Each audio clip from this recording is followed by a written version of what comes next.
السلام علیکم ورحمۃ اللہ وبرکاتہ۔ بسم اللہ الرحمن الرحیم۔ آج ہم آپ کے سامنے شگون یعنی بدفعلی کے تعلق سے وہ غلطیاں رکھیں گے جو عوام کے اندر مشہور ہیں اور جن کو لوگ دین کا بہت ضروری حصہ سمجھ کر کرتے رہتے ہیں۔ تو سب سے پہلے ہم آپ کے سامنے ایک ایسی چیز کو رکھیں گے جس کو لوگ بہت زیادہ توجہ دیتے ہیں، اور وہ کیا ہے؟ وہ یہ ہے کہ بعض عوام سمجھتے ہیں کہ مرد کی بائیں آنکھ اور عورت کی دائیں آنکھ پھرکنے سے کوئی مصیبت، رنج اور اس کے برعکس ہونے سے خوشی پیش آتی ہے۔ تو میرے عزیزوں، میں آپ کو بتاتا چلوں کہ یہ بالکل غلط بات ہے۔ آنکھ کے پھرکنے سے کوئی خوشی یا کسی غم کا کوئی تعلق نہیں ہے، اس کی کوئی اصل نہیں ہے۔ اسی طرح سے اکثر عوام کہتے ہیں کہ ہتھیلی میں خارش ہونے سے مال ملتا ہے، اور تلوے میں خارش ہونے سے جوتے پر جوتا چڑھنے سے سفر درپیش ہوتا ہے۔ تو یہ ساری باتیں بیکار کی باتیں ہیں، ان کی کوئی اصل نہیں ہے۔ اسی طرح سے بعض عورتیں مکان کے مڈیر پر کوے کے بولنے سے کسی مہمان کی آمد کی بات کرتی ہیں۔ تو میرے عزیزو، یہ بالکل غلط ہے، اس کی کوئی اصل نہیں ہے۔ کوا بولنے سے نہ کوئی مہمان آتا ہے نہ کوئی جاتا ہے۔ یہ صرف ایک ایسی بات ہے جو چلی ہوئی ہے اور لوگ اس پر وشواس کرتے ہیں۔ اسی طرح سے بعض لوگوں کا خیال ہے کہ جھاڑو مار دینے سے مزرو والے، یعنی جس کو جھاڑو مار دیا جائے، اس کا جسم سوکھ جاتا ہے۔ جھاڑو پر تھتکار دو، سو یہ بات محض بے اصل ہے۔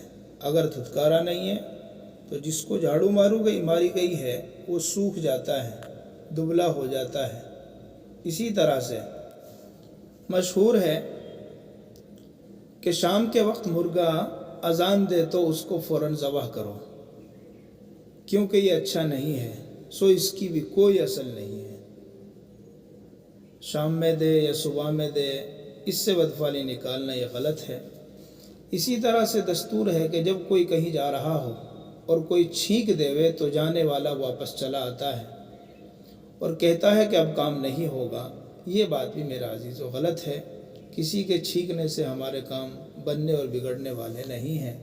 اسی طرح سے بعض لوگ کسی کام کے لیے جاتے وقت بلی کے سامنے سے گزر جانے سے اس کام میں ناکامی ہونے کا خیال کر لیتے ہیں۔ تو یہ بھی غلط ہے، اس کی کوئی اصل نہیں ہے۔ آپ کے بلی سامنے گزر جانے سے یا کتا گزر جانے سے آپ کا کام بگڑنے والا نہیں ہے۔ اسی طرح سے مشہور ہے کہ جب ہچکی آتی ہے تو قبر یاد کرتی ہے۔ تو میرا عزیزو، یہ بات بھی غلط ہے۔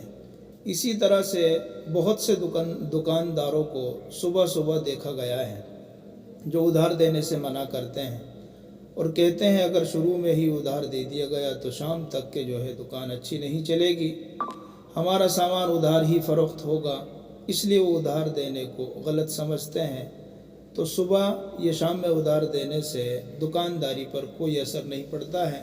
تو ایسی تمام باتوں کو چھوڑ دینا چاہیے، اس طرح کی بدفعلی نہیں نکالنا چاہیے۔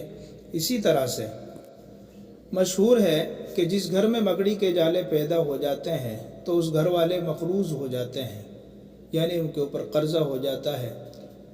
تو میرے عزیزو، شریعت میں اس کی کوئی اصل نہیں ہے۔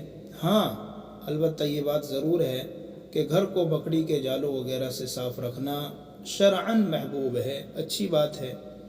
گھر کے اندر مکڑی کے جالے ہوں یا اور کوئی ایسی چیز ہو، گندگی جس سے پھیلتی ہو، دکھائی دے رہی ہو، اس کو صاف کرنا یہ محبوب ہے۔ صفائی ستھرائی کو اللہ تعالیٰ بہت پسند فرماتے ہیں، اس لیے صاف ستھرا گھر کو رکھنا، اپنے جسم کو رکھنا، اپنے بدن کو، کپڑے کو رکھنا، یہ سب ضروری ہیں۔ اگلی ویڈیو میں آپ سے پھر ملاقات ہوگی انشاءاللہ۔ السلام علیکم ورحمۃ اللہ وبرکاتہ۔